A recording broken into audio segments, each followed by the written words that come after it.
अस्सलामुअलैकुम। मैं आपका होस्ट बाबर शरीक कांजू। मैं इस वक्त स्लाटर हाउस के बाहर मौजूद हाँ। तकरीबन 8:10 हो गए हैं।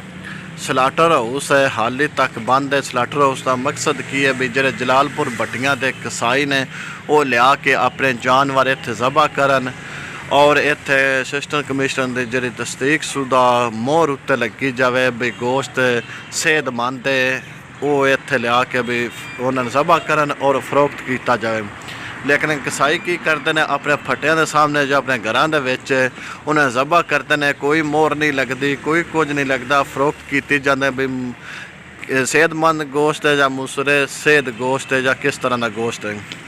तो बंद पड़िया है हाली तक। जिहड़ियां अंदर लाइटां ने वो हाली चल रही ने ते अंदर जो समान है उसका वो मौजूद है। कसाइयां दे जिहड़े जिस तरह जानवर ज़बह करते हैं, जिस तरह उसकी खाल उतारी जाए वो समान मौजूद है।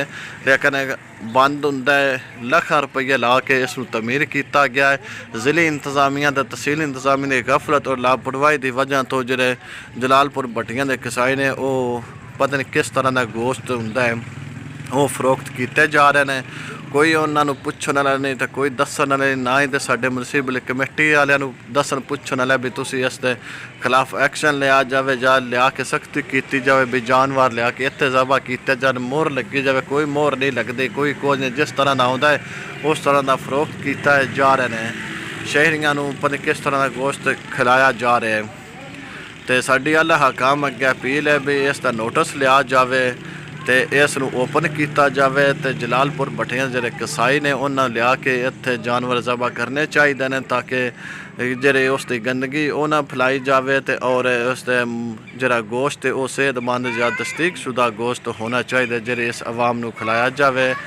तो लाइटां जिहड़ियां हाली तक बल रही ने, कोई मुलाजम नहीं आ रहे। तो तकरीबन 80 के करीब मुलाजम ने टाउन कमेटी दे विच जिहड़े चंद एक खाक रूप ने जिहड़े सफाई करते हैं। तो बाकी शहर का इंतजाम का या सफाई का निज़ाम तुहानूं खुद पता है किस तरह के नाले जो पानी नालों बड़े पे ने, गंदगी जगह जगह गंदगी के ढेर मौजूद ने।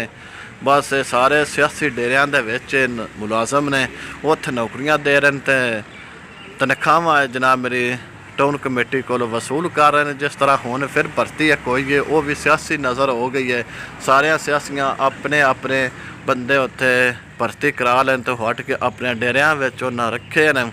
तो ये स्लाटर हाउस जोड़े इस बंद ही होने इस करा चलने अंदर अपने रक्शे खिला रहे हैं तो मौजा लै रहे हैं। ना कोई पुछण वाला तो ना कोई दसन वाला। साडी अल हकाम अगे अपील है भी इस पर नोटिस लिया जाए तो इस ओपन किया जाए ताकि आवाम को जो गोश्त मिलता है वो तो सेहतमंद मिले। तो महंगाई तो अगे बड़ी हो गई है।